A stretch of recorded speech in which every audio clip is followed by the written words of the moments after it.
Hello friends, నమస్తే. జనవరి నుంచి ఈ ఫోన్లలో వాట్సాప్ సేవలు బంద్. యూజర్లకు కొత్త తరహా ఫీచర్లు అందించడంతో పాటు భద్రతాపరంగా వాట్సాప్ ఎప్పటికప్పుడు చర్యలు తీసుకుంటూ ఉంటుంది. యాప్లో బగ్స్ ఉంటే సరిచేయడంతో పాటు లేటెస్ట్ సాంకేతికత అందుకోలేని పాత ఫోన్లకు తన సపోర్ట్ నిలిపేస్తూ ఉంటుంది. కొత్త ఏడాదిలో కొన్ని ఫోన్లకు వాట్సాప్ సేవలు నిలిచిపోనున్నాయి. ఇప్పటికీ యూజర్ల ఫోన్లు వాడుతుంటే కొత్త ఫోన్లకు అప్గ్రేడ్ అవ్వాల్సి ఉంటుంది. దాదాపు 9-10 ఏళ్ల క్రితం తీసుకొచ్చిన ఆండ్రాయిడ్ కిట్ క్యాట్ ఓఎస్తో పనిచేస్తున్న ఫోన్లకు జనవరి 1 నుంచి వాట్సాప్ తన సేవలు నిలిపివేయనుంది. ఈ మధ్యకాలం సైబర్ నేరగాలు వాట్సాప్ వేదికగాను మోసాలు పాల్పడుతున్న వేళ పాత ఫోన్లో వాట్సాప్ వాడడం శ్రేయస్కరం కాదు. ఈ క్రమంలోనే ఆ ఫోన్లకు వాట్సాప్ తన సపోర్ట్ నిలిపేయనుంది.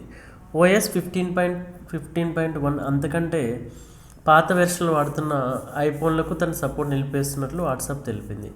ఒకవేళ ఎవరైనా ఇప్పటికీ పాత iPhone 5s, iPhone 6, iPhone 6 plus phone వాడుతుంటే వారు కూడా కొత్త ఫోన్లకు అప్గ్రేడ్ అవ్వాల్సి ఉంటుంది. ఐఫోన్ యూజర్లకు మే 5 వరకు గడువు ఉంది.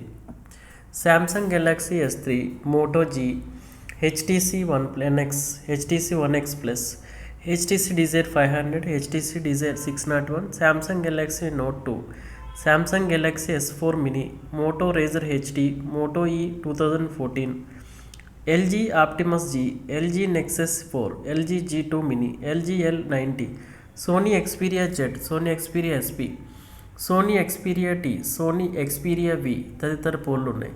దాదాపు 10 ఏళ్ల క్రితం వచ్చిన ఈ ఫోన్లు ఇప్పటికి వాడుతుండడం అరుదు. ఒకవేళ ఎవరైనా వాడుతుంటే మాత్రం వాట్సాప్ సేవల కోసం కొత్త ఏడాదిలో కొత్త ఫోన్ మారాల్సిందే.